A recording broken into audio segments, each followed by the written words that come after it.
Good morning, everybody, and welcome to the Board of County Commissioners. It is May Day, May 1st, 2024, and if we could have the clerk do the roll call, please. Commissioner Barnett? Here. Commissioner Baxter? Here. Commissioner Bernard? Here. Vice Mayor Marino? Here. Mayor Sachs? Here. Commissioner Weiss? Here. Commissioner Woodward? Here. Thank you. Very good, and if I could ask Commissioner Weiss to lead us in a prayer and the Pledge of Allegiance, please.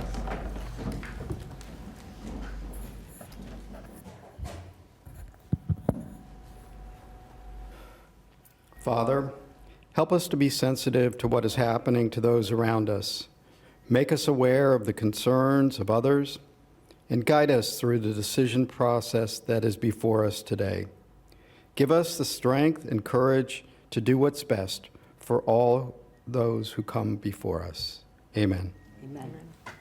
I pledge allegiance to the flag of the United States of America and to the republic for which it stands, one nation, under God, indivisible, with liberty and justice for all. Very good, thank you so much, Commissioner Weiss. Now, do we have proof of publication? Yes, ma'am, we do. Very good. And if I could have a motion to receive and file. And I have a second with Commissioner Woodward. All those for, anybody opposed, see that it passes Mayor, may I unanimous. be recognized? May we please have the first stated for the record? I'm sorry, I didn't hear you. May we please have the maker stated for the record? Okay, very good. It was Commissioner Weiss was first, Commissioner Woodward was second, and it was unanimous. All right. Now let's go on to agenda approval. Are there any additions, deletions, substitutions on the agenda as is published today? Yes, we have a few letters of correspondences for item 5B2. Yes.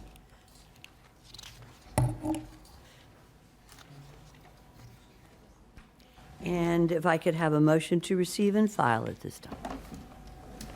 I have first from Vice Mayor Marino, second from Commissioner Woodward. All those for, anybody opposed, see that it passes unanimously. Do we have any postponements at this time of the agenda? Yes, Mayor, we do. We do have one for item 5B2, Park West. The agent's requesting a postponement. Very good. Do I have a, is that the only one at this time? That's the only Very one. good. I think we have cards. Oh, I'm sorry. Commissioner Baxter, your light is on, and Vice Mayor Marino. Go I right was ahead, going to recognized. ask Mayor if you need a motion to postpone that. I'd love I to do, make but I it. think we have cards, If, and question I- on that, if we are postponing it, do we still hear the cards? it's a good question. It's a good question. And I checked with people much smarter than I, such as our attorney, and I believe that we will hear the cards at this time before the vote, but those who wish to speak Okay. and who have submitted a card will limit, and I mean limit, their argument to the issue of whether it will be postponed or not. There will be no argument, pro or con, on the merits of the case. That being said, did I answer your question okay, Commissioner Baxter? Thank you. Vice Mayor Marino, you're I was just recognized. going to second the motion, so. Okay, I know. That was good. So I know I have a first and a second as to the postponement, and I know that Commissioner Weiss, how many cards do we have, sir?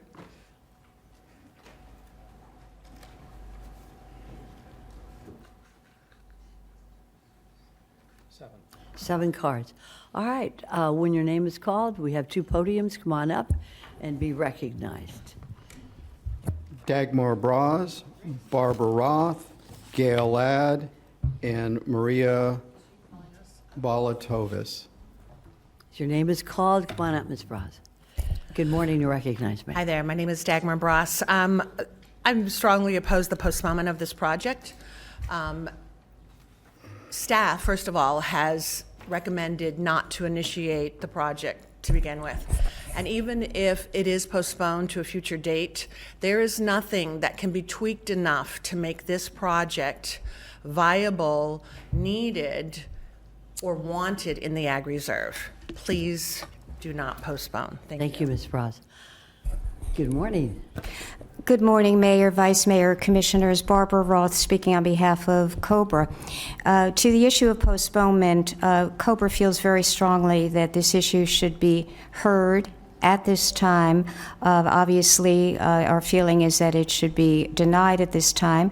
We had the experience through the land swap issue of postponement and dragging the issue on.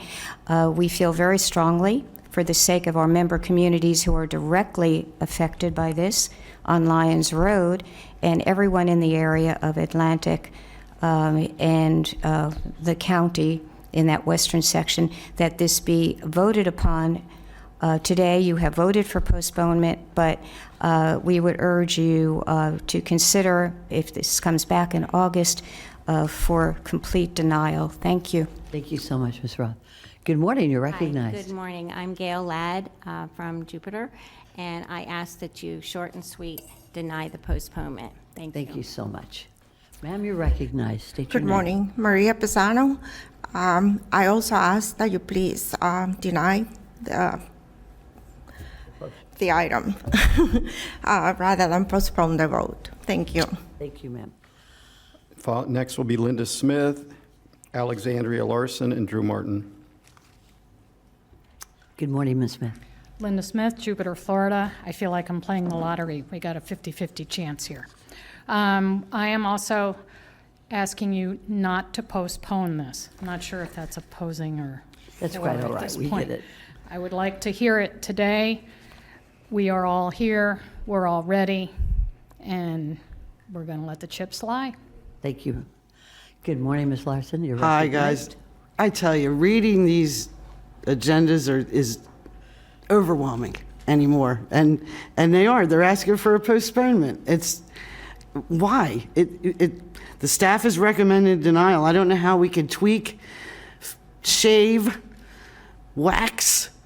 I don't know how we can get rid of all the problems that are with this particular item, because the whole agenda is an item, but it's just like, commissioners, I don't think they deserve a postponement. I don't think we deserve the changes.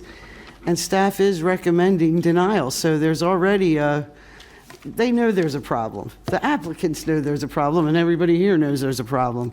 And hopefully you all know there's a problem. So hopefully you'll take that into consideration. And if you do hear it today, I would like my 3 minutes to speak on the item. Thank you so much. Thank you so much, Ms. Larson. There are no other cards, One more. Commissioner? Drew Martin. Oh, Mr. Martin. Take your time, sir. Good morning. Good morning. Happy smiling faces. Palm Beach County Commission. I'm Drew Martin. I'm here on behalf of the Sierra Club. I'm here to agree with all the other speakers. And, the unfortunate thing is we got up this morning, we came, and we're ready.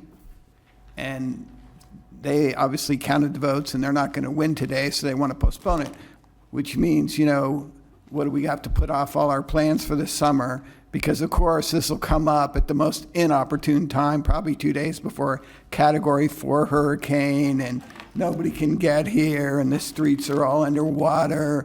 And then the applicant will say, well, look, there's nobody here in opposition. This must be a great idea. So let's not play that game with the applicant. I just think I would love to speak against this, which I won't because the mayor's asked me not to, but I do think Dagmar Bras had some great quotes. And one was, you can't put lipstick on a pig. That's right. Thank Which you, I- Mr. Thank you, Mr. Okay. And this is like bad sex with your husband. No.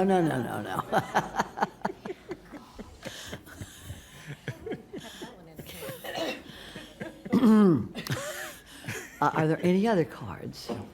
No, at this time. Okay, we're ready for a vote. Commissioner Woodward, your light is on. You're recognized.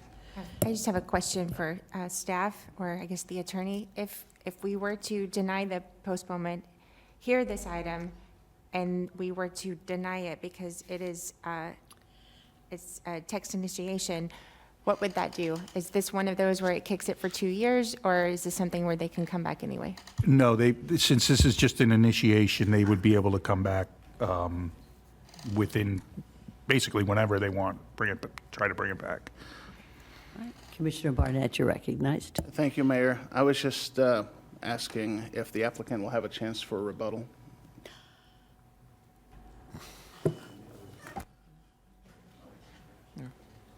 I think that it would be fair to have a rebuttal by the applicant. Ms. Martin, you're recognized. Ms. Morton. Sure. Jennifer Morton with J. Morton Planning and Landscape Architecture. Thank you for considering our postponement. As you know, we've been working with staff on this application. We had done a lot of community outreach and had several letters of no objection. On Monday, we received additional letters with comments about the project and letters of objection, and we just need additional time to regroup, to go out, meet with the community, and we'll utilize this next 3 months to do that. And we hope that you would support our postponement and allow us to come back in August. Thank you. Thank you very much. I see no lights on, so at this time, I'm ready for the vote on the postponement. Vice Mayor Marino, as soon as I said that, you turned your light on. Go right ahead. I was going to be quiet, but we've gotten a lot of questions and feedback about this. I guess my question to staff is if they come back in 3 months with a different iteration, because they now have, if we decide to postpone today, that means they have time to come back with a different iteration. Is that correct? It's not the same as what we're looking at, because obviously what we're looking at is something that isn't palatable to a lot of people. Certainly, they could propose additional amendments to the text or reduce the amount of changes they're making to the text, sure. Because I met with, I think it was Attorney Hartzell yesterday, said we know that, something is going to be on this property, so I don't think we should deny and say nothing is going to be in this property. Everybody has a right to use their property. So, I mean, Mr. Hartzell said, yes, we understand this will probably be, it is a multiple use property. So I would be in favor of postponing. I do see it coming back in there should be a diet to this. So see it coming back in something a little more palatable for the community. Thank you. Thank you very much, Vice Mayor. All right. I think we're ready for a vote unless anybody else has any issues they'd like to discuss. And did I have a first before? Yeah, I did. I think so. I had a first from Commissioner Baxter and a second from the Vice Mayor. Are those for? Anybody opposed? See that it passes unanimously, 7-0. This issue is postponed indefinitely. Thank you. Moving right along. Adoption. Okay, I guess at this point, we're going to move to adopt the agenda with the postponements as stated. And do I have a motion to adopt the agenda? Wow. You two fellas are just about tied there. You'll take second? Okay, all right. Commissioner Weiss says first, and second is Commissioner Barnett. I'll speak into the microphone. All those for, anybody against, see that it passes unanimously, 7-0. Now we're going on to page 2, public hearings. Amendment round 24, A2 adoption. Let's look at that right now. And do we have a staff? Yes, this item was for adoption, and it was heard by the board back in January 12th of this year. And there are basically technical comments from FDEP during the state review, and we've included that as modified in Exhibit 1. If you would like, staff is available for a presentation. Very good. Do we need a presentation by staff at this time? I think that we're all clear. You have sufficiently apprised us of the issues here, so we don't need another presentation. And does anybody have any questions or comments before we move forward on a card? Do you have a card? Commissioner Baxter, you're recognized.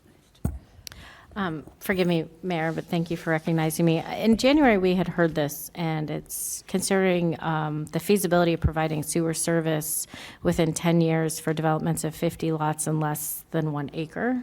Are we talking in one service area or for new developments coming in? If you could just refresh. It's for both existing and new developments. But nothing in this would, I guess, preclude it from not just having, let's say they wanted septic tanks. Yeah, I believe that it's really just to make sure that there's planning involved with water sewer and the infrastructure needs, and there's a timeline for the 10 years, and then when it needs to be installed as well. And thank you. Forgive me, it's been a minute since we've heard it. Thank You know, you're so soft-spoken. Oh, We're going to need you. I will shout. Very Sorry. good. Did everybody hear? No.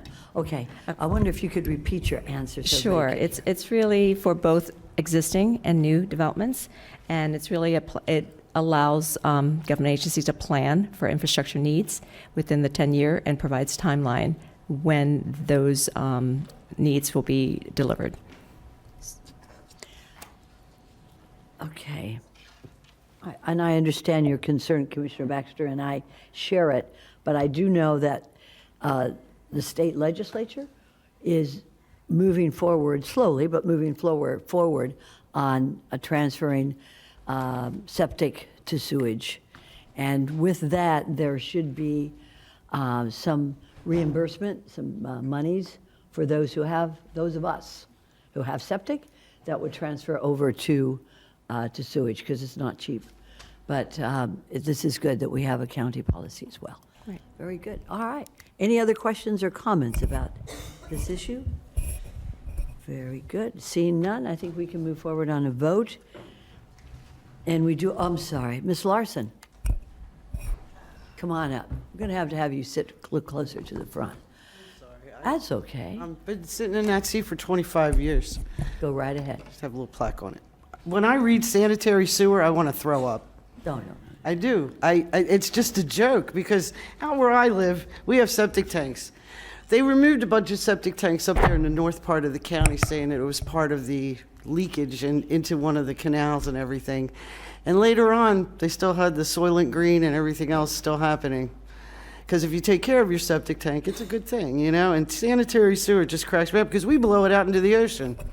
3 miles out, there's a wonderful giant pipe that blows out, and it's brown, that comes out into the ocean. It's still brown. It's not changed. You know, people dived out there and took pictures, and it makes me worry, because I don't know what the ultimate answer is. I'm not a doctor, lawyer, or Indian chief, but I do know that if you take care of your septic tank, it does act like it's supposed to. Out where we are, to put sewer in on a 200-foot wide lot would bankrupt anybody who lives out there. And I don't know what the laws mean that they keep writing to write us out of our lives, or that we can't afford our homes. So I hope you'll always take that into consideration, because it is a big expense if you're not a very rich person. And you can't delve it out for 20 years or 20 minutes. It's still a huge expense. And out where we live, we're pretty spread out. I think we're 110 square miles out there. And I asked Gary Dernlin years ago in 2004 in the parking lot of Indian Trail, how much? It'll bankrupt you. And thank you very much for your time. Thank you, Ms. Larson. Commissioner Weiss, you're recognized. Yeah, thank you, Mayor. I just want to correct the record. We do not put waste out into the ocean. It's not allowed by law. We have the utilities in Palm Beach County, and there are a number of them, are required to treat the waste, and it is not allowed to be put out into the ocean. All right, are we now ready? Any comments here? All right, let's go ahead and vote on this, shall we? All right, and the vote is going to be to adopt an ordinance for the utilities element revisions. And do I have a first? I have a first from Vice Mayor Marino. I have a second from Commissioner Woodward and Mascot. All those for, anybody opposed, see that it passes unanimously, 7-0. Moving right on to 4A1, the Port of Palm Beach Master Plan Update. And this is to transmit this Master Plan Update text amendment. And do we have any staff report that we would want? We have a Or presentation. need? I'm sure we always want things. Vice Mayor Marino says that we probably don't need to have your staff report. We are very well prepared. So with that, do I have a first to transmit? I do have a first from the Vice Mayor, a second from Commissioner Barnett. All those to, Is there a card? we have cards. Okay, we're going to keep the first and the second, though, by the way. Go right ahead, sir. Thank you. Gerald Ward, followed by Alexandria Larson, followed by Drew Martin. Sir, you're recognized. Good morning, Commissioners. I'm Gerald Ward, Gary Ward, 2135 Broadway in the great city of Riviera Beach. I'm a professional engineer, practicing over a half a century now. But I've participated in the port when I started in December of 1965, when Washington got complaints about the tide range of 1.2 feet, over doubling to 2.7 feet today, and sent down to do tide observations as an officer of the Coast Survey. The end is that I've had that long experience with the port, and so I was familiar with the nav aids at that time that were installed by the Coast Guard, and they're historic now. They're over 50 years old, but modernization was provided for, and I have a one page at the back of your handout, but let's go to the second page so we cut to this chase of my 3 recommendations for insert for safety, and then 1 recommendation that is more environmentally specifying, so that the 13 pages, and we're appreciative that the staff did not plan to adopt the 500 and some pages that are in the master plan that they sent to you all for adoption.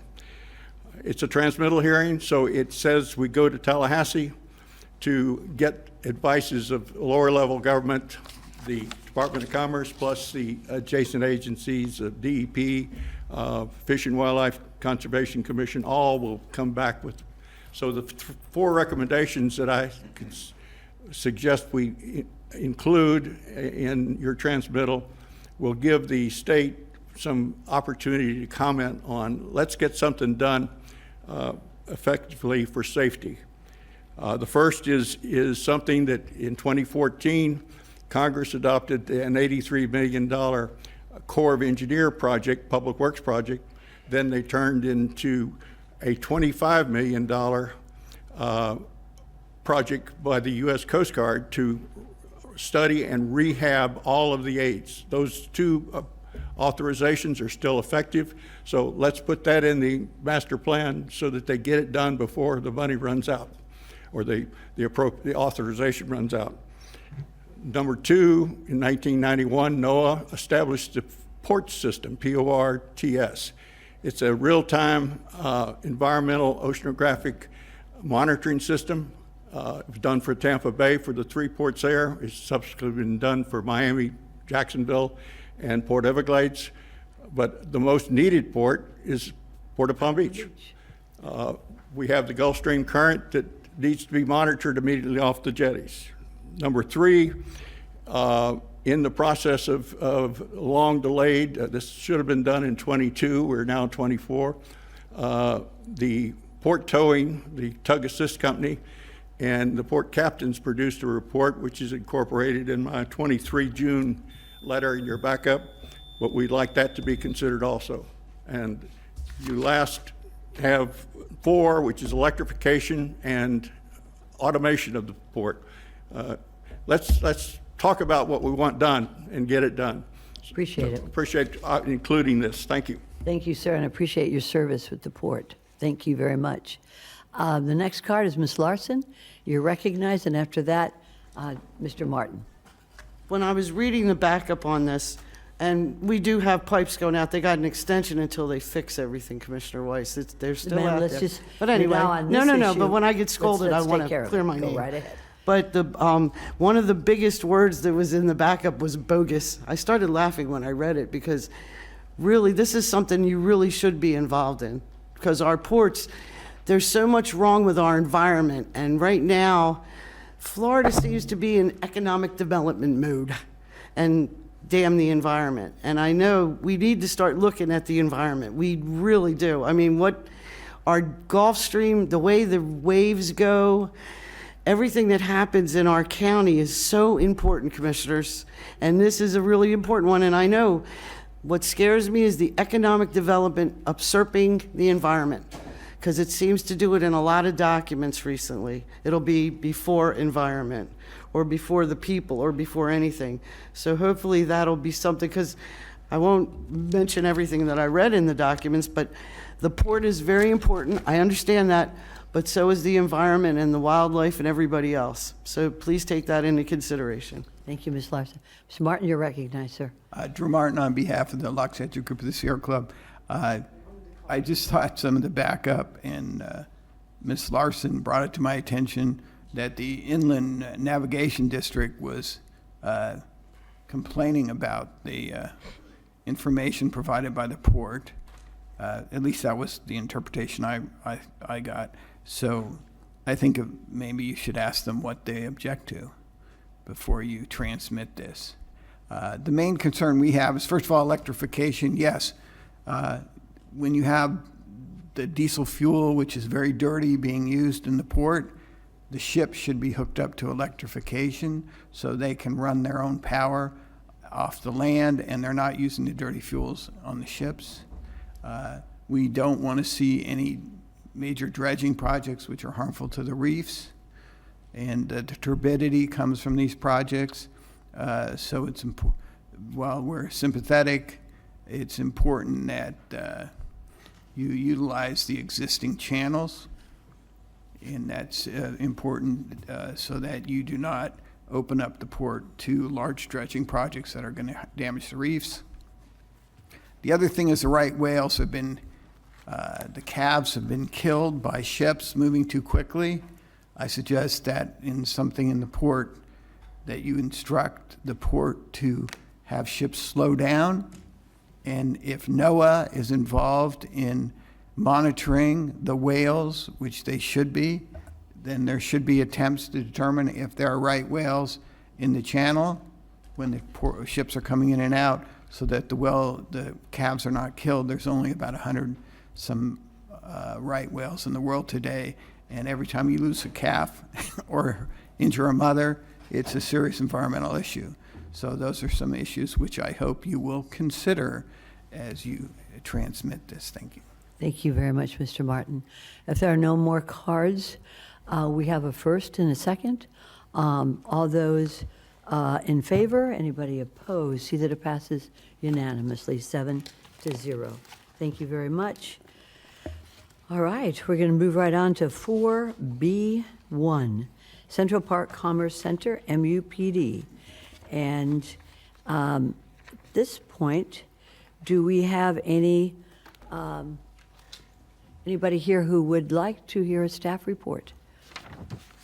Or has everybody been pretty much ready? Ma'am, you may be recognized. Hi. For the record, Joni Brinkman with Irma Design Studios on behalf of the applicant. I do have a presentation. The only thing that's really changed from when you initiated this amendment was that we actually decreased the acreage a little bit in the request. So I do have a presentation if you'd like to see it. Otherwise... All right, let's see if what the appetite is of the commission. Would anybody want to see this presentation on this side? And not that we wouldn't like to see it, but that I think that we were already pretty well briefed. Thank you so much. Thank you, Mayor. Do we have any cards? Yes, we do. Okay, so why don't we hear the cards, and then we can proceed accordingly. Go right ahead, Commissioner Weiss. Thank you. Linda Smith, followed by Ernest Cox, followed by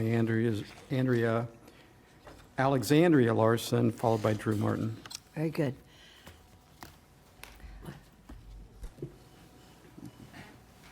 Okay. And just quickly, Mayor, thank you. I just wanted to take a point of personal privilege to acknowledge that Joni Brinkman in my district in the city of Palm Springs is a councilwoman. Wanted to make sure she got that recognition. Thank you. Very good. Welcome. All right, sir, you're recognized, but we can, wait, we'll put the full time on. Very good. Okay. Oh, It's there me. you are. Okay, Sorry. very good. Thank you. Linda Smith. I'm still from Jupiter, Florida, Sierra Club Executive Committee Chair. I just want to emphasize privately proposed future land use atlas and text amendments. This property in 2016, 2018, 2022, and now in 2024, they've gotten 3 previous approvals. The board has already granted these requests. This is the 4th time. They're saying they're just squaring it off and that it's less acres, and I appreciate that. It's still 64 acres in the Glades tier. I like to consider myself a reasonable person. I think most people do want to consider themselves reasonable people. I think it is reasonable for this elected board to make revisions to our code, whether it's revising weight limits on trucks or tweaking parking requirements for specific circumstances. Hopefully the board-initiated changes are all done for the greater good. If an owner wants to come before the board and ask for a text amendment, they are allowed. True, it's their property. And they can ask for a text amendment, and they are allowed to do all this. If they ask for too much, it's reasonable to ask the board at their discretion to deny it. Privately initiated amendments are primarily for the benefit of the owner of the property. It's reasonable that they would have to pay their consultants to put together the proposed text amendment package. I guess it's reasonable to ask the taxpayers to pay for your time, staff's time, to review this, because we wouldn't want to just take the applicant's word on what they're proposing. I'm not saying that anything they're saying is not true, just it's reasonable to review it. I guess it's reasonable to expect your staff, your planning commission, and the public to spend their time, gas, parking, bus fare, take time off of work or hobbies once. But how many times should a reasonable owner expect us all to go through this arduous process? Is it reasonable to expect an owner to submit their best, most reasonable request the first time and just do it? The reason they keep coming back is you allow it. I believe Park West has already gone through 2 amendments. Thank you for your time. Thank you so much. All right, sir, you are recognized. Good morning, Ernie Cox on behalf of the applicant, 138 Santiago Drive, Jupiter, Florida. It's good to be with you again. We very much support the request. As you know, this is to expand the acreage of the Central Park Commerce Center, but not to expand the number of square feet or the uses. We have had additional interest recently from mega data center operators. We know we've been working on this for many years, and South Florida has now been discovered. And so we're excited to be adding some additional area so that we can make appropriate use of the site, square it off, and get these data center projects going. We've initiated construction already pursuant to the land development permits, and you'll be seeing additional work on the site. So happy to show any of you around if you'd like to. This has been a constantly evolving site over the last 10 years. And for those that were able to join us for the C51 reservoir, ribbon cutting, phase 1 is complete, phase 2 is under construction. And at any time, if you'd like to get out and ride around, please let me know. Thank you. Thank you so much for your service, too. Any other cards, Commissioner Weiss? Alexandria Larson, followed by Drew Martin. Very good. You're recognized, Ms. I Larson. remember the first time I spoke about this property, I was very green and I didn't know what I was doing, but I said, isn't it wonderful that they can dig a hole, sell the hole, the dirt in the hole, and then we bought the hole for $200 million. Now we're selling a bunch of holes out there. And it said that this was done June 30th, 2022. If you were going to come back, you were going to do the land, and we're done. And that's not what's happening. It looks like we're gonna continue this nightmare. And I'll say it's a nightmare. It's been my nightmare. Because for many, many years, we're just squaring it off. We're gonna buy the land, 10 acres from the South Florida Water Management District. We're gonna do this. Great for metadata, because where that's situated, see, I believe that the power plant shouldn't have been sitting there, because you got the J.W. Corbett, 60,388 acres to the north, 147,000 acres of the Arthur Marshall to the south. This is environment sensitive land. That's what it is. And this is right in the middle of it. The holes were dug too deep. We got saltwater intrusion. We got all kinds of stuff out there. Sadly, I do have some documentation behind all this stuff that people handed me throughout my tenure of this nightmare that I have been witnessing for way too many years. Because when's enough, commissioners? And I'll be asking that 100 times probably forever, because this is another lipstick on a pig, and we're gonna do an economic center, and we're not gonna go any farther. We're not gonna build any houses. Because 20 years ago, there wasn't supposed to be 2 units per acre like there is in the development that sits in the shadow of the power plant. It's a joke, commissioners. It's a joke to the constituents of our county. Because we had a comp plan, we thought it worked. It didn't. We're changing it little by little, death by 1,000 cuts. But this particular piece of land, the drama behind it is unbelievable. How it happened and where it went and how it continues. So please, as of June 30th, 2022, just stop. You know what I mean? Stop. Let's stop. Let's do the agricultural, that's great, but please take into consideration those 2 giant pieces of environment. They're environmental lands. They are incredible lands. Arthur Marshall and the J.W. Corbett, take a ride out there sometime. There's a lot of peace out there. We don't want to lose our peace. Thank you, Mr. Martin. You're recognized, sir. Drew Martin, I'm here on behalf of the Luxature Group of the Sierra Club. My greatest concern is just the location. This is too close to the ag tier. The Grappo, I think, Grippo, whatever it's called. We're just, we've always been concerned about this. We didn't think there should be a power plant there. I went all the way to Tallahassee to try to convince the governor not to approve the power plant. The power plant is underutilized, and that's why they want to put a data center out there. I'm not, really sure that this is ever going to happen. They say they've discovered South Florida. Well, South Florida's been around, I thought Ponce de Leon discovered South Florida, not FPNL. But I really am concerned that this is a bad location. It's going to cause traffic. It's not environmentally sound. The pit, when they dug those pits, they were supposed to fill them in and turn them back into environmental land with cypress trees and wetlands and all the stuff that was out there before they dug those pits. Instead, it's a desert scape. I went out there and looked at it I was invited out there by the property owners, and it's disgusting what it looks like out there, what they've done to it. And when I first moved to Palm Beach County, I remember flying, and all that land was dark, and it was preserved. And now it's all, if you approve this, which I knew you will, you're going to approve this text amendment, and they're going to build on this, and ultimately they're going to come back and they're going to want to build further west and further west and further west, and that's going to be the end of Palm Beach County as we know it today. So I know you're not going to vote no, but if you so happen to think about it, I hope you'll consider what is going on to the land in Palm Beach County. Thank you so much. Thank you, Mr. Martin. There are no further cards, Mr. Weiss, Commissioner Weiss. We have a first and a second already. So, all those, no, we do not. Right, okay, you're the boss. Do I have a first to transmit the Central Park Commerce? I do. Commissioner Baxter, and the second is the Vice Mayor. Of those 4, anybody opposed? See that it passes unanimously.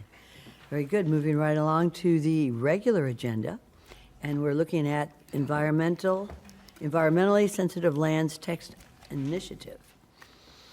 And we're going to have 2 motions and votes on this. And if we could have staff would you like to give us a short presentation? Yes, good morning. Thank you. Good morning. So this item and the next two on the agenda are text amendments for initiation. So as an overview, all comprehensive plan text amendments require initiation by the Board of County Commissioners and can be privately proposed or proposed by a county department. So the initiation by the board authorizes staff to accept the associated future land use amendment, but it does not indicate approval. Planning staff then provides the full staff report and recommendation at subsequent public hearings for the board's consideration. So just giving you a quick overview of that. Related to this item, this is a county proposed text initiation, and it was requested by the Department of Environmental Resources Management. They are looking to propose updates to the Unified Land Development Code definition for environmentally sensitive lands. And then they would like to also concurrently add that updated definition to the introduction and administration element of the comprehensive plan. So if initiated, staff would then review the term for any conflicts with existing policies in coordination with zoning, parks, and And so we are recommending to initiate, and the Planning Commission also recommended to initiate 8-0. And we also have staff here if you have any questions. That concludes my presentation. Do we have any questions or comments? Commissioner Baxter, you're recognized. Thank you, Mayor. I realize this is just an initiation, but is this the extent of the presentation? Yes. I guess I'll initiate, but I would like more information, because even when we did reviews, this isn't precise. What prompted this? Where's it going? Why are we doing this? Sure. Yeah. So here I have on the screen, this is the current definition of environmentally sensitive lands in the ULDC. It references an inventory that ERM no longer utilizes in terms of defining environmentally sensitive lands. So they're going to change this definition to more reflect the current status of that definition for them. Mayor, if I may. Sure, go right ahead. So if they're not, this isn't the definition they use anymore, what have they been using? So we do have ERM staff here available to answer that Very question good. for you. Perfect timing. Please state your name, sir. Good morning, Mark Meyer with the Palm Beach County Department of Environmental Resources Protection. Very good. Wait a minute. No, Environmental Resources Management. Pleasure to be before the board to answer Commissioner Baxter's question. We haven't updated this definition. It's using 1980s data. It is outdated, and to ensure effective protections of our environmentally sensitive lands, we'd like to revisit the language that's there and make sure it's adequately protecting the environmentally sensitive lands. And so have you been operating under a different definition up to this point? No, we are using the data from 1980s, and we're noticing that it's not accurate. So I find the answers very vague. So if we could, at some point after initiating this, because I believe in protecting environmentally sensitive lands, I just want more information. It has been very, very vague on what is prompting this and to what extent this is moving towards. Our intentions are to ensure effective protections, and we're happy to meet with you and make sure that we're all on the same page on where we're going. I think we can agree that there are balances with protections, right? Of course. So any information would be appreciated. Thank you. Understood. Thank you so much, Commissioner Baxter. Any other questions or comments on this issue? Thank you, sir. Excused. Do we have any cards? We have 2 cards. Right? Okay. So let's call them up. Alexandria Larson, followed by Drew Martin. Ms. Larson, you're recognized. Someday I'll come in disguise. I am so worried because we invested in bonds for environmentally sensitive lands, $50 million. From what Erm told me many moons ago, not the young man who was here, but it was Rob Robbins and the gang, we bought 33,000 acres up in the North County. Right now, we've got a problem because in the North County Airport, we want to build a new, tower for the airplanes, and we've chased away all kinds of stuff with that lovely airport. You know, because it's really sad, commissioners, when I read this stuff, I think what we're doing is working towards, we don't need to worry about environmentally sensitive because we're going to do economic and we're going to make Palm Beach County great and we're going to build on 770,000 acres to the west of the aggregates. I think that's the ultimate plan. Nobody wants to say it out loud, but I will. I don't care. You know, because this is what our goal is, to build. We need more rooftops. No, we don't. There's rooftops that aren't built, a bunch. They told me there's like 23,000 that are on the books that have not been built. Like I said many times, I've come up to you and I know maybe I'm a broken record, but yes, it's time to have a moratorium on building until we figure out how we're going to take care of our environment and your existing residences. Could you please just state on I am. topic? This is sensitive lands. Very good. This is what it is. We'll hear it. And Go we ahead. are being told they're going to disappear because, you know, between 89 and now, we lost a lot of cypress, commissioners. We lost a lot of land. We took down a lot of trees. And that's when they talk about the aerial photos. It's in the back, you know, there's not much backup to this particular one, but you do have backup in your other items on this agenda that do show aerial photos and what we're missing. So hopefully you'll take that into consideration because I don't think we're going down the right road right now. Thank you, Ms. Larson. Mr. Martin, you are recognized. Drew Martin, again, on behalf of the Sierra Club Loxahatchee Group. I agree with Commissioner Baxter, and I thought the more questions she asked, the more the answers became more confusing. She said, well, what did you change the definition? The gentleman said, we changed the data. She was saying, well, what about the definition? He kept saying the data, but he never answered the question about the definition, what was being changed, why was it being changed? He didn't answer that question. And it's nice that he's going to tell Commissioner Baxter those answers, but we're not going to hear those answers. And it used to be that used to reach out to the environmental community. We used to have a monthly meeting. We don't have that anymore. And so this is not transparent. I don't know if it's bad. I don't know if it's good because it's just clearly not transparent. They didn't elaborate in any way that made it clear. They didn't really answer any of the questions. So the question was, why are you changing the definition? And then she asked, well, what definition are you operating under, and is that adequate? Well, they've been operating under this definition since 1980.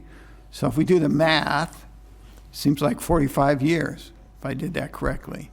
So if it's been operating on that for 45 years, why suddenly now? And I think what Ms. Larson said, and she does a good job because she actually reads, she reads the backup, and oftentimes she brings stuff to my attention that I didn't realize. But, you know, that's one of the problems. We had a lot more tree cover. So is this going to allow us to take land that's environmentally sensitive and now change the definition because, you know, of an aerial photograph? I don't know the answer to that, but neither does Commissioner Baxter, and she didn't get the answer that I think she should have. Now, when you approve this, you're basically giving it your seal of approval, and it would be nice if we had a little more information before you proceeded. Thank you. Thank you very much, sir. Do we have any other cards, Commissioner? No. I'd like to recognize Commissioner Baxter and then Commissioner Weiss. I'm just going to clarify. I would like the information brought back to all of us, not in a workshop form, just this is just initiation, right? So we hear this quite a few times. And so before we make a decision on whether this is something we like or not, I would like a lot more information brought back at the next time this is on an agenda to everyone. Thank you. May I suggest that staff give us more information to all of us, possibly next week, so that we don't have to wait to the 11th hour before it comes up again, and that would give us all an opportunity to work through it. And of course, this is transparent for any of the matters, issues of the public to review it as well. Would that be okay, Commissioner Baxter? And with everybody else? Because this is an interesting issue, and we all should be certainly apprised of it as soon as possible, as soon as it's comfortable for staff. Anything else, Commissioner? No, okay. Commissioner Weiss, you're recognized. Thank you, Mayor. So this is to staff and I guess also to folks that are watching at home and some of the folks that are here to understand the process, that we're not voting to approve any change in any definition today. We're giving staff the ability to move forward by initiating this to create the definition. They have not, until we give them permission, they're not allowed to create a new definition. So what this says now is, yeah, we want to move forward. Let's see what you come up with. It'll come back for multiple hearings in public where we can hear what their definition is, understand what the changes they're proposing and why, and we can discuss them and debate them. Isn't that correct? That's correct. You stated that perfectly. Thank you. Thank you. So again, without giving them the ability to initiate, would not allow staff to even opine on this. So apparently they felt there was a need to update the definition, so they are basically asking us for permission to go to work on that. So thank you, Mayor. Thank you so much, Commissioner Weiss. Commissioner Woodward, you're recognized. Yes, thank you. Could you go back to the screen that showed the definition that you had up? And the reason I brought this up is because I think we're confusing definition with dictionary definition versus a defined area of ecological or environmentally sensitive lands. That's how I understood when we were talking about the data from the 80s. It was a defined region, not necessarily definition of a word. And as I understood with my agenda review, yes, this is very limited information. And as Commissioner Weiss just said, what you're coming back to us with will be a much broader presentation to explain all of this. This was just for you to be able to do that and then come back to us. So I wanted to clarify that. And then the definition part, because it's not word like definition of a word, but defined locations. Was I right on that, or? I need staff to say yes or no, but no, not. Yes? Yes. Okay. The record reflects that was a yes. So this is really an item in progress. We're going to be working on it. Very good. Any other questions or comments by members of the staff or members of the commission? If not, do I have first? Now we have two motions. The first is to initiate the environmentally sensitive lands text amendment. And do I have a first by Vice Mayor Marino, a second by Commissioner Weiss? All those for. Anybody opposed? See that it passes unanimously, 7-0. Looking at the second motion, to initiate the Associated Unified Land Development Code amendments. If I have no questions or comments, I'm going to proceed with the first by Vice Mayor Marino, second by Commissioner Woodward. All those for. Anybody opposed? See that both motions pass unanimously. Very good. Moving right on to, 5B. Okay, so I think we have, and I'm asking now for a little assistance and counsel from our attorney. With regard to 5B, have we taken care of that, or will that be taken care of with 5B1? So 5B1 we have not heard yet. 5B2 is the item that was About postponed. 5B? 5B is just the heading for Excellent. Okay, very good. Let's move on to 5B1, West Delray RV Resort text initiation. Good morning. Good morning, Commissioners. I am Lauren McClellan with J. Morton Planning and Landscape Architecture. On behalf of the applicant, I will be presenting the West Atlantic RV Resort text initiation application this morning. I also want to point out that the Fina family is here with me today. Can wave. And they're the applicants. The application before the board is a text amendment to allow a recreation vehicle motor coach resort within the agricultural reserve on property designated as commercial recreation. So the subject property that will utilize this text language is a 10.11 acre property. It's located west of State Road 7 on the north side of Atlantic Avenue. Some of you may remember this piece. It was in a couple of years ago for a commerce designation. At that time, it was generally recognized that the site wasn't appropriate for a single-family use, but there were concerns that were mentioned regarding the proximity to the Loxhatchee Wildlife Refuge as well as to the West Delray Regional Park. So that being said, is where we are today, so we have a use that is more complementary to both uses. I mean, that is further evidenced by the fact that staff is recommending to initiate the amendment, as well as the unanimous support from the Planning Commission to initiate this amendment. So now I just want to point out some of the surrounding uses in the vicinity of the property. As you enter the west side of State Road 7, at the southwest corner of Atlantic Avenue and State Road 7 is the Wawa gas station and commercial strip. Beyond that is the entrance to the post office on the south side. And then as you continue west on Atlantic Avenue, there's a variety of agriculture uses, some landscape services, and then an FP&L substation on the south side, south of the property.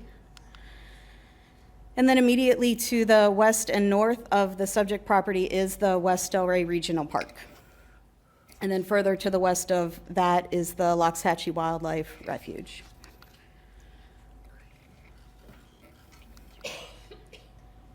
And so next I want to familiarize you with the West Delray Regional Park and the uses that are within that park, as it is directly adjacent to the property. And the tenants of the RV motor coach resort will likely utilize this park. So there are a variety of remote control tracks. There's remote control car track, airplanes, helicopters, but there's also some other uses in there additionally. There are mountain bike trails, there's archery, as well as frisbee golf. And all of these amenities will be something that's enjoyed by the tenants of the RV resort. So now just to get into the Loxhatchee Wildlife Refuge, because the residents wouldn't only take advantage of that, they would be able to take advantage of the Loxhatchee Wildlife Refuge. And just to note that the entrance to the Wildlife Refuge is only 3 miles to the north of the subject property on Lee Road. There's a variety of uses within that park. If you haven't been, there are a variety of trails. There's a beautiful boardwalk. The Loxhatchee Wildlife Refuge is 145,000 acres, and there's 300,000 visitors that come to this park a year. So that equates to about 822 visitors a day. So there's also hiking within the park, various different hiking trails and biking trails. They also have canoe trails. You can do guided tours in the canoe. And then, of course, they have wildlife. You can do bird watching, etc. Still no Oz for that little baby sandhill crane. So cute. So now I want to talk a bit about what an RV resort is and where they're currently located. So just to give you an idea of what kind of spurred the thought. So these are photos of some other motor coach RV resorts in Palm Beach County as well as South Florida. The applicant is looking to design something very, very similar to these. You can see they are Class A motor coaches. They have a lot of times little amenities to the side of the space where they're parked at, and then there's typically water features and other kind of amenities. There's recreation amenities, there's a clubhouse, there's a pool, all types of those activities. And so this map shows the location of other RV resorts within Palm Beach County. Just want to note that there's 2 blue pinpoints. You can't really see them, but one is on the east and one is on the west. Those are the 2 county-owned RV and campground sites. And from discussions with staff, those campgrounds are pretty much booked years in advance during season. And I think it's also important to note that these RV resorts are all located next to something. They're located next to Lake Okeechobee. They're located next to the beach. They're located next to other large natural areas or other kinds of similar tourist attractions. And that's important because the clientele of these resorts often desire to get out and enjoy nature and experience all that the natural environment has to offer.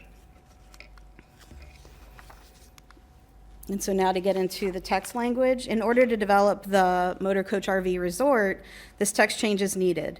The proposed language is specific to the property, and it's limiting for this specific property. It has to be located next to the West Delray Regional Park, among other items. And we are still working with staff and will continue to work with staff on this language. We do have support. We met with the Delray Alliance Ag Team, and we do have support from the Delray Alliance, and we have committed to continue working with them as we develop the site plan, amenity package, et cetera, for the project. So in conclusion, staff's recommending to initiate the proposed text amendment. We have a letter of support from the Delray Alliance. The use is compatible and appropriate to the surrounding uses, the park, and then the wildlife refuge. And then the Planning Commission unanimously recommended approval at the March 8th hearing. And so this is the schedule. This is the first of 3 steps of a year-long process. And then next time that we come before this board, should it be initiated today, we'll have more details on the specifics of the text and the comp plan amendment.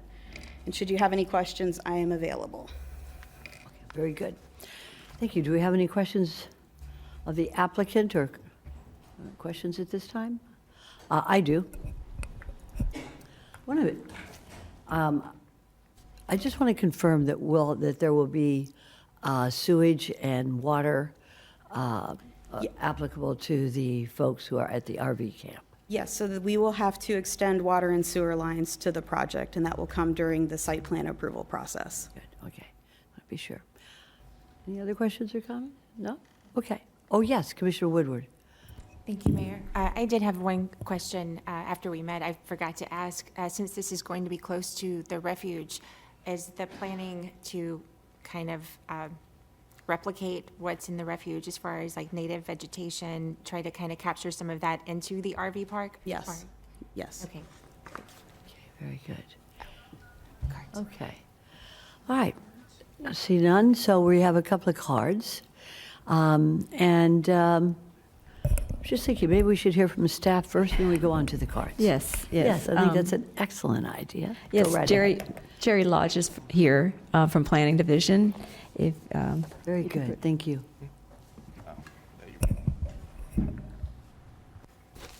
You're recognized, sir. Thank you. Good morning. Jerry Lodge with Planning. This item is the West Delray RV Resort text amendment initiation. It's privately requested. The applicant's requesting to revise the agricultural reserve tier policies in the future land use element to allow recreational vehicle parks in the commercial recreation FLU. The proposed text amendment includes criteria which include a minimum of 5 acres. It has to be located adjacent to the West Delray Regional Park, and preserve area requirements that are consistent with the existing AGR NBPD requirements. So the CR FLU is included in the plan to accommodate a need for both public and private and commercial recreational uses, which are generally large in scale, and they're meant to serve both the local and tourist populations of the county. There's a handful of properties throughout the entire county with the CR FLU, and those include the South Florida Fairgrounds, Lion Country Safari, the Crooked Hook RV Resort Campground, and there's also 4 golf courses with the CR FLU. In addition, there are several sites developed with their underlying residential or industrial future land uses.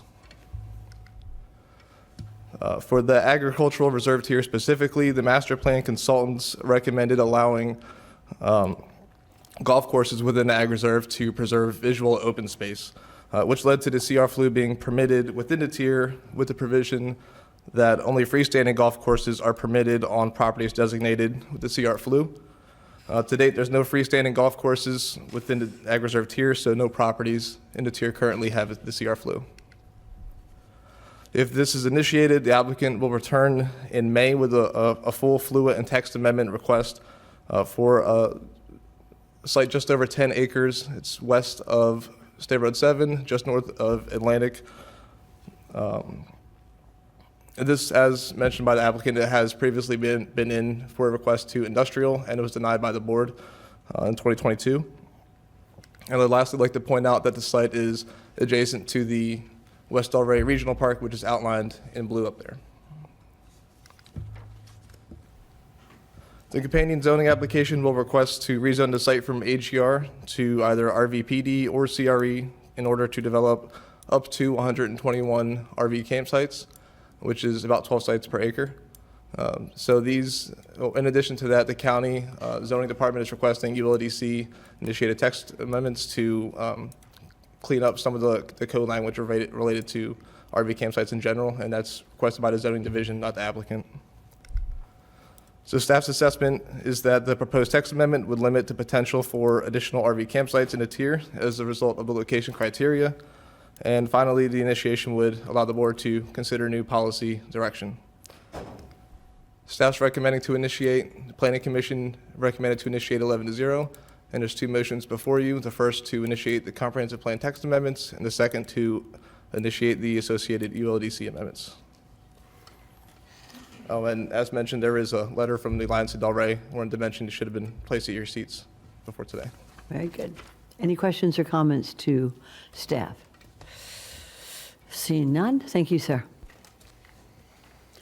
Okay. Anything else from staff at this time?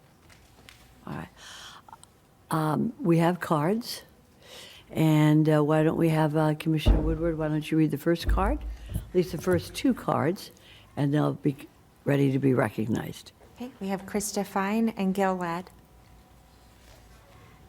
Okay. Good morning. Do we have the other person? And read the next card. We have Maria Paisano Valatovas. Is she here? See, no, Maria? Linda Hi. Smith. Hi, come on up. Oh. All right, very good. Ma'am, you're recognized. Hi, good morning. My Good name is morning. Gail Ladd, and I'm from Jupiter. My main opposition to this initiation is its closeness to the Loxahatchee Reserve and Refuge, and the fact that it will add more lighting to an area that the wildlife will have to deal with, more noise, more traffic. I was really surprised that a long time ago, apparently, the regional park was given all that noise, and it's just amazing that the Loxahatchee Refuge animals have been able to survive all this time. However, that's in the past, but I really believe that the wildlife is having to deal with the more noise, more traffic. If this is initiated, I really believe that there needs to be very strict restrictions on any paving, any sewer facilities, which I've heard that will be one that's going to be initiated. There should be native landscaping, low lighting to allow for dark sky. I really think that, yes, it might be something that's going to be allowed, but I really think that it's really important that there are these strict restrictions. So thank you. Very good. Thank you, ma'am. Good morning. You're recognized. Good morning again. I thought I was not going to speak, but I will just, yeah, okay. So I'll support what Gail presented. I did make in the written comments something about camping facilities, but I meant like tent camping. This is an area like you was presented that has a lot of visitors. I don't think we have tent camping available in the south end, so maybe that would be a consideration. It's a very different possibility for people to enjoy tent camping versus RV camping. Thank you. Thank you very much, ma'am. Hi, Commissioner Woodward. Linda Smith, Alexandria Larson, Drew Martin. Very good. Good morning. You're recognized. Good morning, Linda Smith, still from Jupiter, Florida, Sierra Club, Loxahatchee Group. Besides just the fact that it's another privately initiated text amendment in the Ag Reserve, it is west of State Road 7, kind of been a line in the sand, and it is so close to the Loxahatchee Refuge. Is this really the best, highest use of this land? Page 7 of the packet, when you read it, paragraph E, Campgrounds in Ag Reserve Master Plan. The Florida Division of Parks identified a need for a state park in southern Palm Beach County. They actually identified 410 acres north of Atlantic and west of State Road 7 as suitable. To me, it looks ideal. The proximity to the Arthur R. Marshall Loxahatchee National Wildlife Refuge is an opportunity to expand passive recreation and environmental features of the refuge. This option needs to be pursued, please, now. By developing this site as part of a state park, it will be accessible year-round by all, not just the 121 resort RV owners for 180 days. My question would be, is the resort RV going to allow the public riffraff to use these campsites maybe off-season? And at what price point? Again, as Maria mentioned, there's a lack of camping in the area. Hopefully it can be incorporated into the future park if that happens. When you look at that picture, I think it has great potential for a state park or expansion of the regional park. During the years of discussing the Ag Reserve, many residents have expressed the desire for more parks. Well, here you go. Any land that Palm Beach County owns needs to be used for a highest and best use. I understand you don't own this land, but if you owned the land, it needs to be used for affordable housing or for parks, something for the public good. And as discussed, at least please provide dark sky lighting, perhaps cisterns for irrigation, permeable pavement, solar panels for electric, and size the sewer and water line appropriately to service a public park, not another field of homes. And again, this is just 1,000 cuts to the Ag Reserve. Thank you for your time. Thank you, ma'am. Ms. Larson, you're recognized. One thing, you're setting a precedent. It says so. It's not allowed right now, so you have to rewrite everything to make this work, to put this square peg into a round hole. Because the Arthur Marshall, like I said, it's really important. It's 147,000 square acres, commissioners. It's set aside. It is. In Broward, they had, now you have a line of demarcation in Broward. It's called the Everglades. It stops at US 27. You can't go west. You can't. There was one item there. It's called Holiday Park. Years ago, they took it away. They got rid of it. They made it go away in Broward. So here we are. I mean, do we have to keep reinventing the wheel or changing everything we do? Sewers blow out a lot. The sewer system, you know, throughout the cities in different places. I remember one time right here, it was like 2006, and the head of water utilities, it was a $1.49 part that caused a giant sewage spill.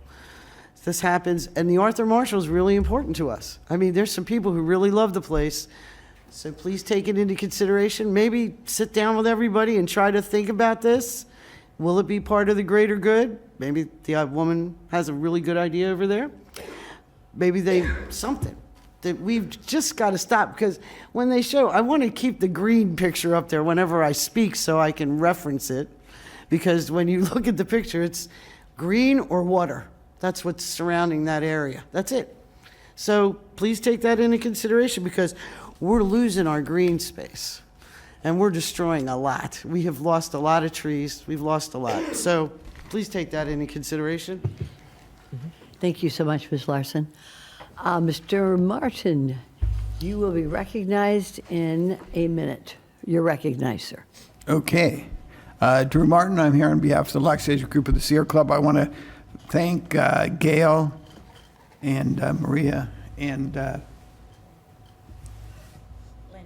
Jupiter. Linda and Linda, yes. You know, my compatriots in arms. I thought Linda did a good job. She researched this, and it could have been a state park. It could be a state park. And I think that would be an ideal. And I also, you know, I worry because it is, as Alex Larson said, you know, it is, you're redesigning this land. You're taking something that's not allowed, and now you're going to allow it.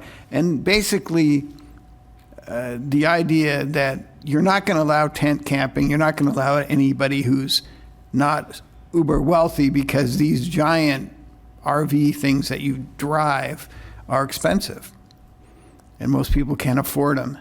And so you're really just limiting this to the very wealthy. Now, my concern is what happens if somebody parks one of these during a hurricane, and where is it going to end up? When the tornadoes come, it's going to end up in the refuge. And, you know, are they going to come clean it up for you, or are they going to expect us to clean it up? And, you know, this is also very wealthy people can come down here from Minnesota in the winter and camp out, but it's not really camping out because they're in this full-fledged thing. So the other question is, they're going to have a hookup, they're going to have a sewer hookup, but are they going to run a diesel engine with a generator, or is there going to be solar? And how are they going to be, what's going to happen at night? Is there going to be noise? Is there going to be light? And how is this going to impact the wildlife? It seems to me that this would ideally be better suited to be a state park. But if you're going to open it up and you're going to change this, then it needs to be very rigorously done. One thing that concerns me a lot is a lot of these property owners come in, they say, we're going to do this. You approve something that seems somewhat innocuous, and then it doesn't work out. They come back and say, well, I can't make any money. It's not profitable for me. So why don't you just let me do townhomes? So I want to make sure that this is not opening up the door to something else when they come back to you 5 years from now and say, well, we really wanted to do that, but it didn't work out. We had this happen to us with other types of developments. So I think it's really important that there be some sort of a timeline that expires if they don't make this happen. It does not leave it open to other applications or changes. And I appreciate Commissioner Woodward's comments about sensitive landscaping. Thank you. Thank you very much, sir. Commissioner Woodward, are there any more cards? Yes, 2 more cards, Suzanne Mulvihill and Melissa McEwen. Very good, thank you. Now you can go.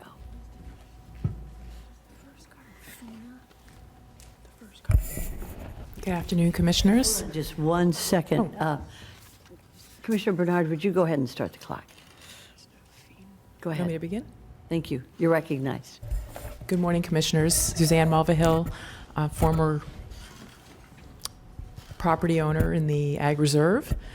I'm excited about this project. I think it's, first of all, it's a legacy owner. It is someone who's owned this property prior to the mass zoning change that took these property, that restricted, we're going to use the proper word, that restricted their property rights. So had Mr. Fina built this before 1997, we wouldn't even have to have a vote. It would have been approved. And I think it's important to remember that he was left out of the master plan.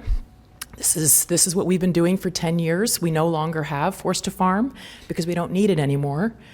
Because one by one, this commission and prior commissions have worked with the property owners in working together in what's good for the community.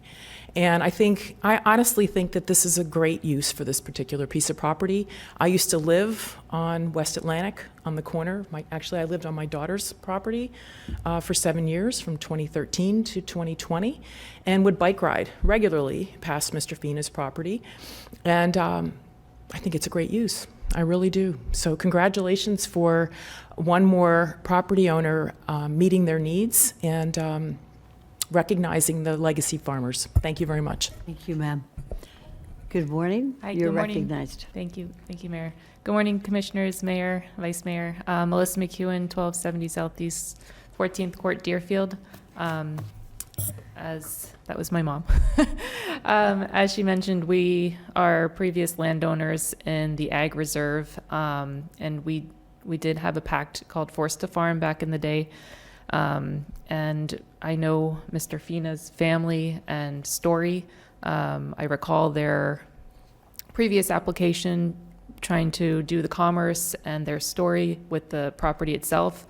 I'm very pleased to see they're back again with this perfect use for this property, and that they have the support of staff and the Planning Commission, and I'm sure they're grateful for how far it's come, and that they would appreciate your support as well. Thank you very much. Thank you very much. Commissioner Baxter, you're recognized. Thank you, Mayor. A couple things. I wanted to address some of the comments that were made. This is private property, so turning this into a state park, not really an option. So we don't try to take people's private property and tell them that. With that being said, I do love that it's not going to be industrial. I love the idea of having an outdoor RV park. And I do disagree with a comment that was said earlier about affordability. You bring what you can afford. The campsites, historically speaking, and anyone who knows me and has heard me speak knows that my family and I are huge on camping. And we love going to campsites and campgrounds because we're outdoor people. And what better way to allow residents to enjoy the outdoors and in an area that allows for this? So I have to say, I really love this project. So thank you to the applicant for making this perfect for the area, the space, and giving an affordable place for families to go. Because as we know, you don't have to buy that huge RV, but you can. So it suits all levels of income. Also, we hear this changing. It is impossible, I think, for any board, ourselves or before us, to contemplate every single appropriate use for an area.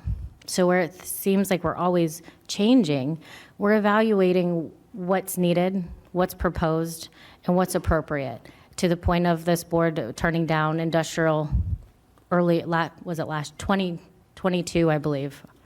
It was said that it was turned down, which I agree with. This is going to be, I think, a beautiful thing for this area. So I see the mayor has stepped away.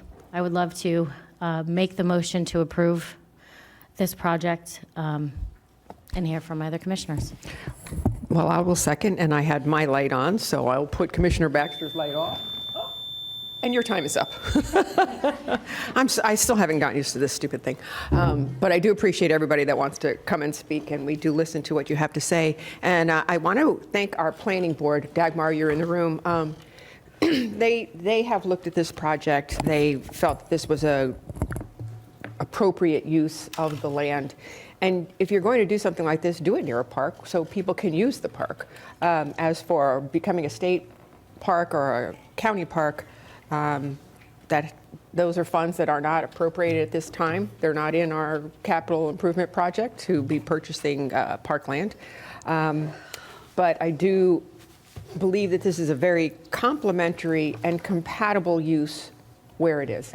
Now, I also have one of these RV parks up in the north end of the county, which there was a picture shown, and it has been a very successful park. It is surrounded by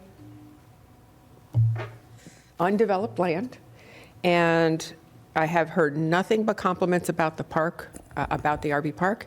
I have not heard complaints about it. So Commissioner Baxter made the motion, I made the second, and now the mayor has the floor. Commissioner Woodward, you're recognized. Thank you, Mayor. And I'd just like to reiterate what my fellow commissioners have said. I think that this is a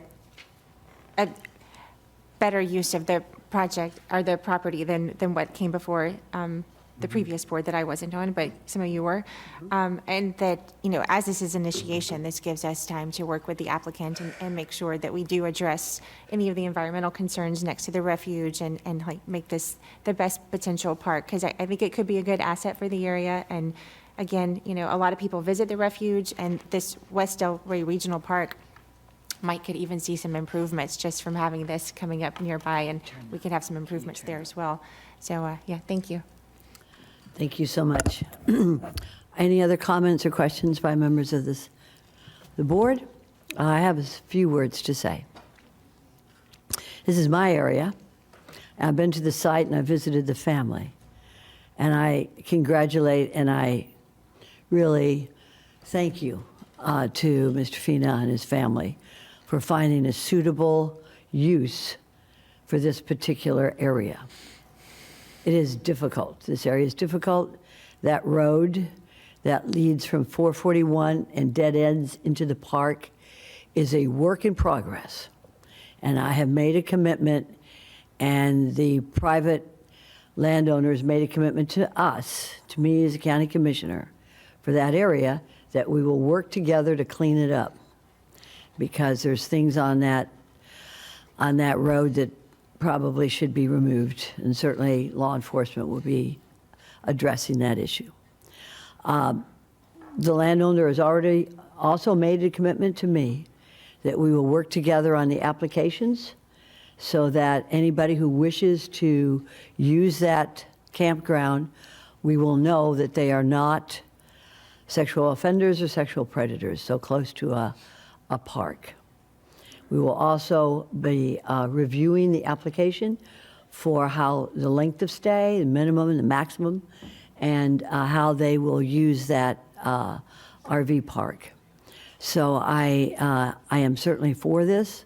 I think it's a testament to a private landowner, what he wants to do with his land, that also works with the needs of the residents in that area. And I think this is going to be a good thing. I never thought of it, never thought we could have it.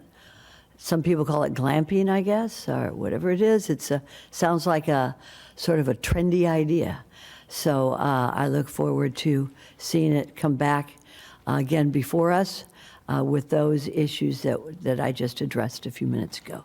So with that, I think we are ready for a first and a second and a vote. I think we already have a first. We have first from Commissioner Baxter, a second by the Vice Mayor. All those for. Anybody opposed? And the attorney is looking at me. Yeah, I just want to, so there's two motions we're going to need, okay. I know. Okay, very good, thanks. Don't you worry. I got you covered. All right, all those for, anybody opposed, see that it passes 6-0. Now we're going to go on to the second motion. It would be to initiate the Associated Unified Land Development Code amendments. And shall I go and carry this with the same first? By Commissioner Baxter, a second by the Vice Mayor. All those for, anybody opposed? See that it passes 6-0. Very good. Thank you very much for that. And now we are going on to 5B3, Rawlings Estate Text Initiation.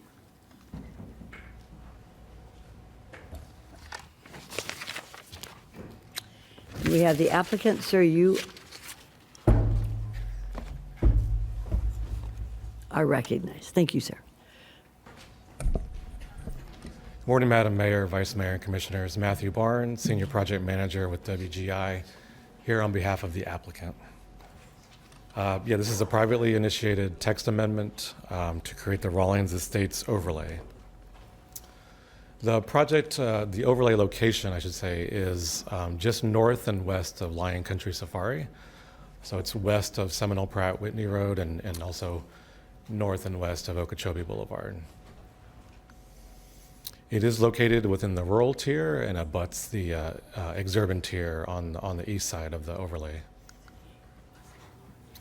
If it's initiated today, what we follow up with is next Wednesday we would file an application for a future land use atlas amendment to change the land use from RR10 to LR1.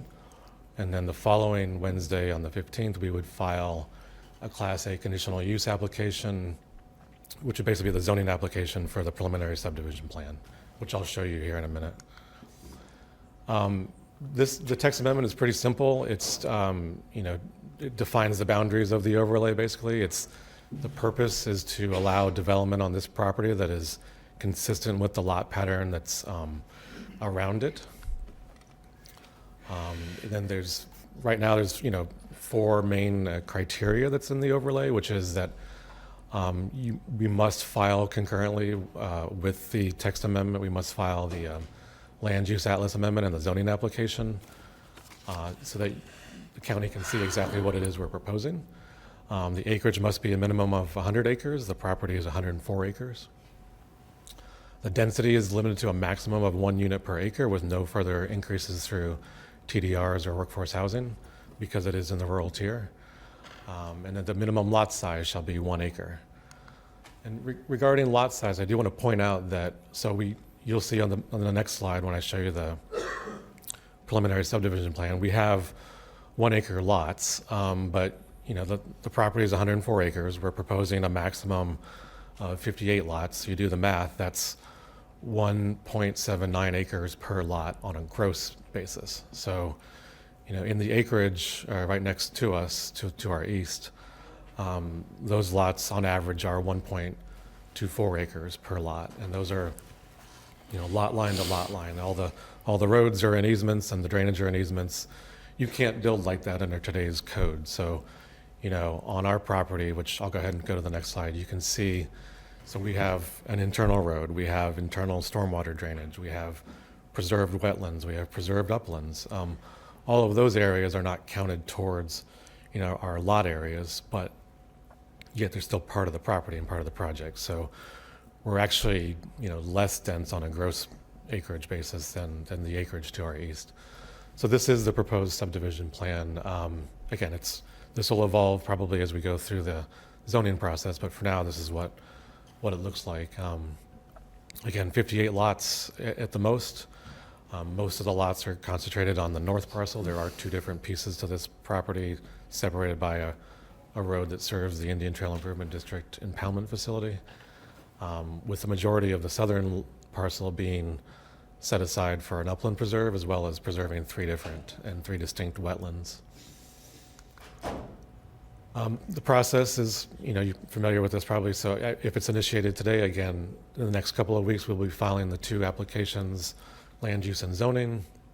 We would go through the process with staff and all that, likely to come back to the Planning Commission sometime in September or October for transmittal of both the text amendment and the future land use atlas amendment. Come back to this board probably in November for the same thing. December, January-ish, we would be at the Zoning Commission for the zoning application, and then back here February or March of 2025 for everything all together. We have had outreach. This is in the Indian Trail Improvement District area, so we actually went to their board. We've been talking to their staff for a long time. We went to their board on March 27th to what they call it, initiate the activation process. We would need to connect to 180th Avenue North on our east side. That's an Indian Trail Improvement District maintained road, so we would have to pay our fair share for the maintenance of that road, as well as our fair share of the maintenance of the surrounding drainage that we would be discharging into. Just want to point out too that Indian Trail Improvement District is part of your DRO review process. So that means that they're going to review in very great detail the preliminary subdivision plan that will be submitted here in a couple of weeks. We've also had one-on-one conversations with local stakeholders, leaders of the Acreage Landowners Association and other Indian Trail Improvement District, board members. That's it. I'm here for any questions you may have. Good. Thank you very much, sir. Does anybody have any questions or comments on the applicant? And I'm going to recognize Commissioner Baxter. You might want to hold on to that for just a minute, sir. Okay. Commissioner Baxter. No, more so comments. Thank you, Mayor. I wanted to thank the applicant. When this was first brought to me, it feels like forever ago now, honestly. They asked what would be suitable, and I said something that suits the area, the surrounding area. We have a huge need, as we know, for housing, but there's appropriate and not appropriate places for high density. So I just want to reiterate how grateful I am that you stuck to the 1 unit per acre, and even at a gross of 1.7, if you take into account all of the land, it just makes a lot of sense. And for such a large tract that is available, anyone could have put anything there, but you did exactly what I think is best for everyone around, and that is matching the surrounding area. I'm sure Ms. Larson will give us her opinion as well, because I believe she lives pretty close to this, so I look forward to that. But thank you for what you've done. Thank you. Thank you, Commissioner Baxter. Any other questions or comments to the applicant at this time? Seeing none, thank you, sir. Thank you. Staff, would you like to Yes, give us a presentation? Mr. Goodson Travis Goodson from the Planning Division's here to present. Very good. Sir, you're recognized. Good morning, Commissioners. Travis Goodson with the Planning Division. This last item of the day is to consider initiation of a privately proposed comprehensive plan text amendment to establish the Rawlings Estates overlay. And so this is a roughly 104-acre site within the Western Residential Communities, Central Western Communities area of the rural tier. The site is comprised of 2 parcels. We'll do a zoom in here. The applicant's requesting to go from rural residential 1 unit per 10 acres to low residential 1 unit per acre. And if initiated, the applicant will submit a completed future land use atlas amendment application next week. And so just briefly, the intent of the amendment is to request an overlay to within the rural tier that would allow this subject 104 acre property to develop with a maximum density of 1 unit per acre. And so for added context, as you may recall from prior and recent requests within the rural tier, the overarching intent is to recognize the rural residential and equestrian and agricultural type uses. It sets density and minimum lot sizes based upon the established future land use designation with rural levels of service, and also directs the ULDC to provide for additional rural zoning regulations. This proposed text amendment would establish the Rawlings Estate overlay, allow for a maximum density of 1 unit per acre. There'd be no density bonuses or transfer development rights available. It would be subject to location criteria, minimum gross acreage, and minimum lot sizes. And there would be a concurrent zoning application submitted for review and consideration at the same time. And so staff's preliminary assessment is that the proposed overlay is confined to the subject site, provides an alternative density mechanism than a tier change, and would allow you as the Board of County Commissioners to provide policy direction as to whether or not this idea should proceed. And so with that, staff is recommending to initiate. The Planning Commission recommended initiation 8-0. And similar to the others you've seen today, 2 motions before you: motion to initiate the comp plan text and motion to initiate anticipated Unified Land Development Zoning Code amendments as well. And that concludes the presentation. Thank you. Very good, thank you. Just 1 second. Does anybody have any questions or comments for staff? Seeing none. Commissioner Woodward, do you have any cards? Yes, we have 2 cards, Alexandria Larson and Drew Martin. Very good. Ms. Larson? You're recognized, ma'am. I'm sorry, Commissioner Baxter, where I live is no one's business. You Excuse me, ma'am. overstepped the line. Excuse me, ma'am. No. No. That was You will direct your comments to the issue at hand. Always, Thank you. Always. You can I always proceed. try to, but when you step over a line, I You will will today. point it out. Thank you, sir. Ma'am? This is, what's worried me about this property, it's been there for 100 years, it's 100 acres, it's always been split up in 70-30 in the Wellington Glossy magazine for a number of years. And when they cluster things or say that we're going to do 1 unit per acre, this is just like Westlake. It's got no exit. It's surrounded by the acreage on one side. It's only on the one side is it the acreage. The rest are 5 and 10. Commissioners, on 3 sides of this property. Now, why they can't do 5-acre lots, you know, and make a nice place where the traffic isn't impacting the surrounding area, because there's no exit out of here. They can go out onto 180th and they can go down one of the roads. They suggested one. When it went before the Indian Trail Board, there were only 3 members at that particular meeting. There's 5 members. So there's different things that are always happening out here, but the aggravating thing in this county is they always want more. Whatever you're allowed, you want more. And that's mentality needs to go away, because we do need our green space. We do need drainage. Indian Trail doesn't have its drainage. None. 0. For years they've been fighting for correct drainage. They do not have the drainage as per the South Florida Water Management District Commissioners.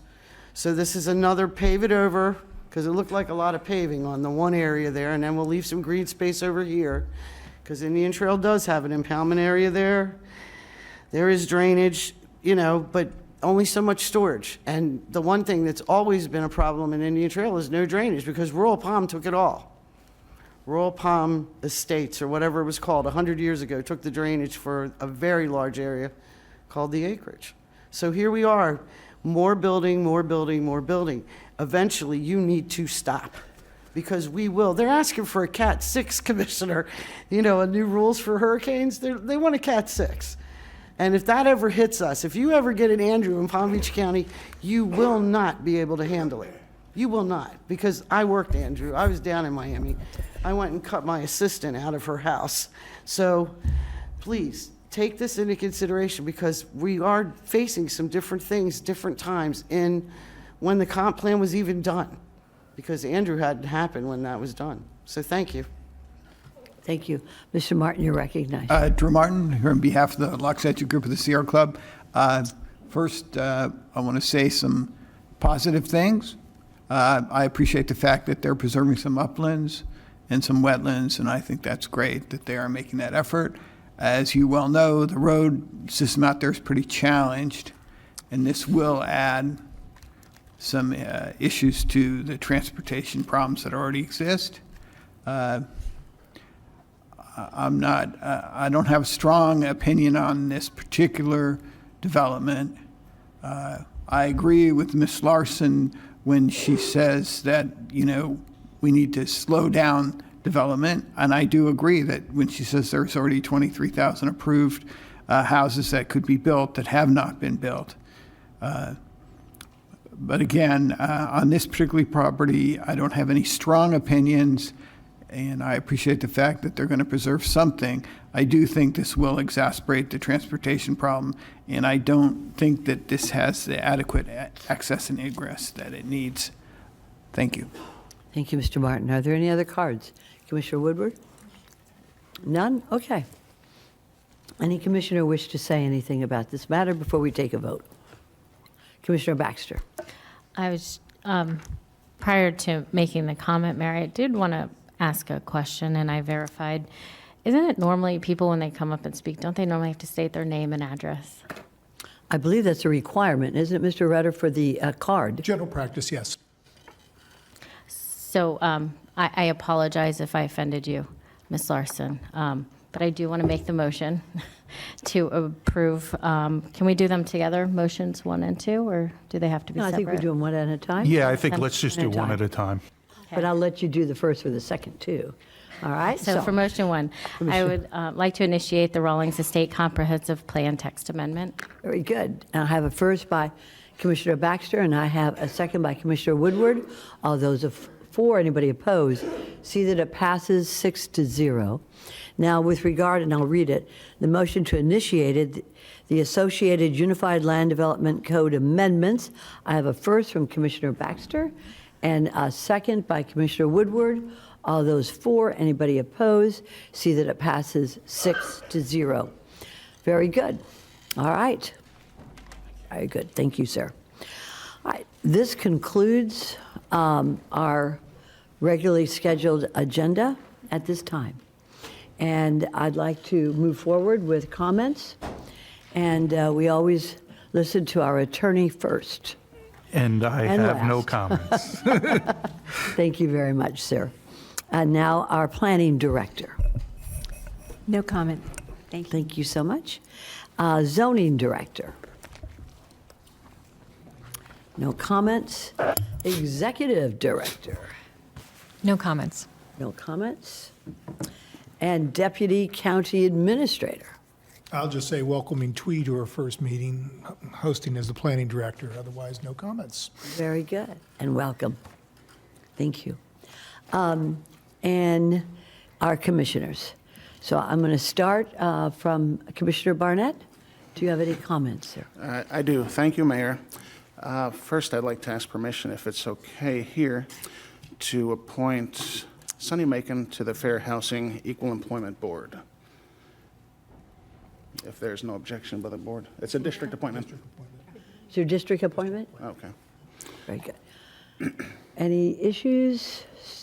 Not that I'm aware of, no. Very good. Okay. Do we need to take a vote in a second on this, Mr. Attorney? No, just wanted to make that appointment. No, Thank you. very good. Thank you, sir. Done. Also, we had that really nice groundbreaking or ribbon cutting ceremony we talked about last week at East Street, the 3 cottages in my district. And in my district, we'll have 2 more ribbon cutting ceremonies for Lake Worth Beach Villas and Davis Commons. I don't know the exact dates yet, but absolutely, you're all welcome. Please, you. Just give us notice of that. That was. I will, as soon as I find out. Yes, yes, Mayor, thank you. Yes, it's a high priority, getting these families into housing as quickly as possible. And I'm interested in hearing from the applicant for Park West how and if the plans for the development will be tweaked, since we won't be seeing it until August 28th, my sister's birthday, by the way. But yeah, you know my priorities, and I think the board's priorities have been well stated.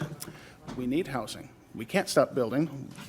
People have complained that Palm Beach County is turning into Broward. I think we are there and maybe even past that. It's not that we have to worry about more people coming. The people are here now and they don't have a place to live. We have 5,000 homeless families in Palm Beach County. I don't know how many in my district, but I think it's a very high percentage. And while there's one family unsheltered in this county, I'm going to continue to advocate for more housing to be built immediately, as soon as possible, fast as possible. And I'm really happy about these two new projects that we broke ground on when I first became commissioner last year at Davis Commons and Lake Worth Beach Villas. We'll have that ribbon cutting soon, and I'll let you know exactly when.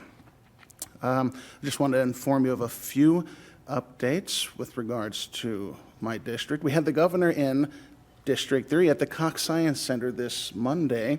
He announced $1.5 billion for Everglades restoration and several water quality improvement projects. Very encouraging that he thought to come all the way down to my district at the Cox Science Center. If you haven't been there, please check it out. It's a beautiful facility. Look forward to taking my nephew there one day. If my sister will ever bring him down here to Palm Beach County. I was also, again, I talked about at the Latino Leadership Alliance meeting this past Saturday about a meeting I had with the governor's chief of staff. We were able to sit and talk with him about several other important budget appropriations important to District 3 with regards to our aging and badly in need of repair central infrastructure, other road projects for Green Acres, bridge projects in Lake Clark Shores, as well as a sewer force main project for Palm Springs. We talked about County Road 880, talked about a program that it's in my district, a housing project for individuals with learning disabilities, development disabilities, $1 million that I sent a letter to the governor asking for his support. Hopefully, I talked to Todd Von Laren. We don't know when the budget is going to be signed, but we still have a little bit of while to wait, unfortunately.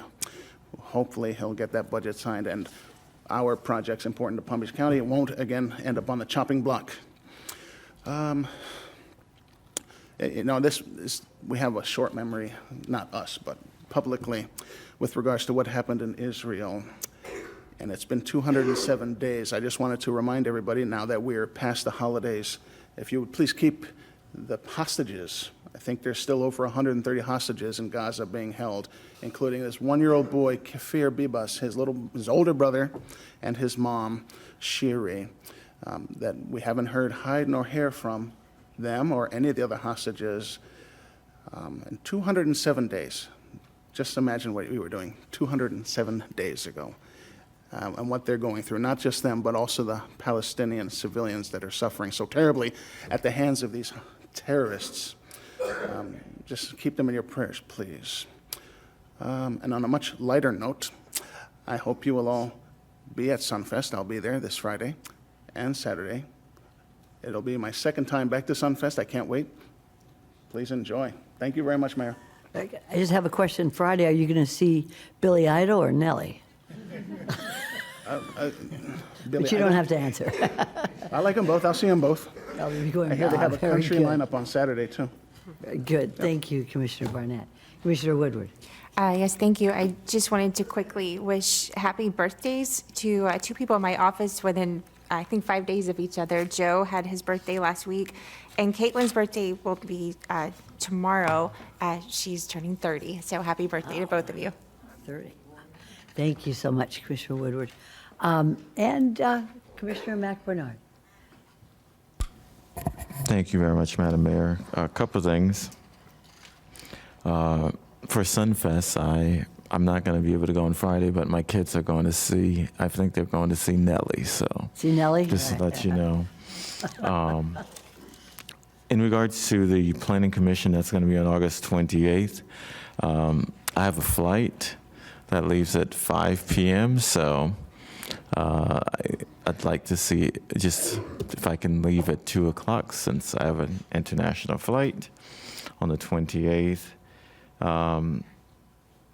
today's the first day of Haitian Heritage Month. And as we know, the library, they have many programs at the library. And coming this Tuesday, myself, Superintendent Mike Burke, and School Board Member Edwin Ferguson, we're going to be doing a Haitian American Community Town Hall to discuss the state of education in the community. And so it's this Tuesday, May 7th at 6:30 p.m., and it'll be at the Haitian Bethel Baptist Church. So thank you very much, Madam Mayor. Thank you so much, Commissioner, and safe travels. Commissioner Baxter. I do not have any comments other than thank you. It's now May 1. I still can't believe that. I do plan to go to Sunfest this weekend, so I'm looking forward to seeing everyone there. I will probably most likely end up there on Sunday. Okay. So, but thank you, everyone. Thank you, staff, for all your hard work and doing what you've done to put everything together today. Have a great one. Thank you so much, Commissioner Baxter. Vice Mayor Marino. Thank you. It's been a busy time for all of us. There's a lot of things that we do in between meetings, and we try to catch everybody up with those items. One of them was the annual Palm Beaches Student Showcase of Films that was up in the north end of the county, which was very well received. We had a couple of our commissioners there, a couple of presenters. Commissioner Weiss was a presenter. Administrator Baker was a presenter. Lisa Mara's son was a nominee for his short film. So it is and Vanilla Ice was there too. So I did not get my picture with Vanilla Ice. But it just goes to show we are in good hands with the folks that are coming up who have some innovative ideas. I'd also like to thank some of our commissioners, Commissioner Barnett and Commissioner Weiss. We attended the Unity Seder on Monday, and it was a very well-attended event put together by many of the local bar associations. And we do need to be reflective and mindful of what's going on, not just here, but abroad. I'd like to thank Commissioner Baxter for being able to attend the ELS for Autism, actually for the governor for actually, about a month ago when we were at ELS, he said he was going to do the $1 million budget item, and on Monday he actually presented the check. So it's always nice when you say and you do what you're supposed to. There is not enough that we can do for the nonprofits in our community that help all of our kids and our families, and the ELS Center for Autism is a good shining example of what we can do to help. And from a district perspective, because District 1 is not one that comes to the table very often. We have a lot of municipalities in the district. The unincorporated areas are pretty well developed and defined. We're having an issue right now with a bridge, and we have several of those bridges that the county maintains. So I know I've been getting a lot of calls on the bridge, and I just wanted to give people an update. This is not the press release. I'm not doing a press release here today. But bridges, like the air conditioning in our homes, you do your maintenance on an annual basis or as needed, but there does come a point in time where there is a critical point where you have to do maintenance, and that's where we are with the Donald Ross Road Bridge. Otherwise, we have no bridge. And we have had to displace some of our residents by only having one direction of traffic because only one of the bridge spans is open. We were trying to get it done within 10 days, and there were some issues. We had to get some parts, and so it has been delayed a little bit more. But I want to give people an understanding of why we're doing it now and why it's getting done. As I said, it's critical maintenance. If we don't do it, we don't have a bridge. And if we don't do it and we neglect it, that's a whole other can of worms that none of us here ever want to have to deal with. So I hate the fact that our residents are being put out a little bit, but I would rather that we do the necessary maintenance to make sure that we have safety for all. Now, public safety has been brought into the loop, so there is not an issue about public safety getting across the bridge in either direction. So when this span goes down and the other span goes up, and we have only one lane of traffic going in the opposite direction that it has been, public safety is still aware, and they still have all the rights of ways that they need. I was asked why we don't have 2 lanes of traffic on one span of the bridge. Engineering went out there, and it was determined that there was not enough median access to effectively reroute traffic in a safe manner. That's why there's only traffic going in one direction. And when this span comes down and the other span goes up, the same case will be. But I also want to address the timing of this. We didn't want to do it in season. So we know when traffic starts to wane. We know when our snowbirds start to go home. You're seeing lots of, car carriers in medians right now, which is another issue, but I'm not going there. But we're doing it now because we can't afford to do it in hurricane season. We can't afford to have a bridge span up and be hit by a hurricane and then not be able to function. And we can't wait until shoulder season of the fall, because if there are some delays, then it becomes season. So the best timing to do the repair on this bridge is now. And it is currently getting done. And as I'm speaking, I'm awaiting staff telling me that the span that was up will be coming down, and we will start maintenance on the bridge next week. On the other side. So I just wanted to give our residents an update. That's about the most excitement we've had in District 1 for a while. I kind of like not having any excitement in District 1. Knock on wood. Tocco ferro, as the Italians would say. And with that, Mayor, I am done. Thank you very much. Very good. Thank you for that excitement.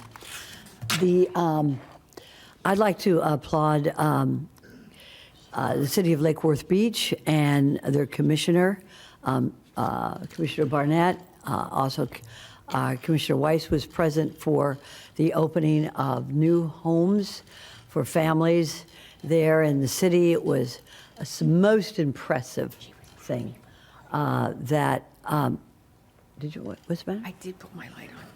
Commissioner, I forgot. Oh, yeah, and Commissioner Bernard was there, yes. No, okay. Anyways, to see the families move right in was just so impressive, because it's one thing to say you're going to build affordable housing. It's the next thing to say that there are families that are waiting to move in immediately. And they did. And that was such a beautiful, beautiful sight to see. And I know that there will be more, and we will have more of our cities. Did you want to say something, Vice Mayor Marino? Go right ahead. I apologize for interrupting, and I was just reminded. I want to give a shout out to Kim Sicklin, who retired yesterday after 29 years. Her last day was yesterday. We gave her a party on Monday, which she was unhappy about because she didn't want any fanfare. And Commissioner Baxter just reminded me, and I'm like, well, she wants to fly under the radar. But anyway, so for those of you that don't know, and I know a lot of you have talked to Kim for many years along the way. She was a wealth of information. I was blessed to be able to, when I walked into this office, to have her as an aide with all the information, and always was able to say, well, you need to talk to this person in this division. And I would, as a new commissioner, I'd go, we have a division like that. So yes, we do have a division like that. But she will be very missed, and I do know that she is planning some vacation time, and our door is always open to her. And if you haven't said your goodbyes and you have a way to contact her, please feel free to wish her well on her next journey. Thanks so much. Thank you, Mayor. Well, I have known the Sicklin family for over 35 years. And was just in a public hearing with her husband, Judge Sicklin, and it's a wonderful family, and we are blessed to have had them with us for so many years. Bon voyage, Kim. I know you'll be still around. So also after that, then I was at American Heritage High School. Actually, it's K through 12, which is an amazing school because it was founded, and this fits in with, the governor going and giving the money for those who are developmentally delayed into autism. It was founded by a man named William R. Laurie, who came to Broward County. He had a learning disability. He was not able to really read until he was after 4th grade. And he's 92 years old. So imagine the lack of help that we had for students so many years ago. Well, anyways, he started a school in Plantation, and which is doing extremely well. And he also started a school here in my district called American Heritage. They were on the front cover of the Florida Bar News, those of us who read it, because they won first in moot court competition. But what an amazing school, and what a wonderful student body of all the students there being so high in every area. The science lab was incredible.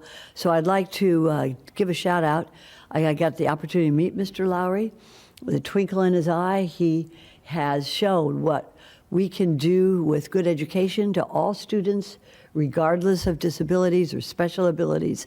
And that school stands as a testament to his determination and perseverance to do well in spite of his, or maybe because of his special abilities.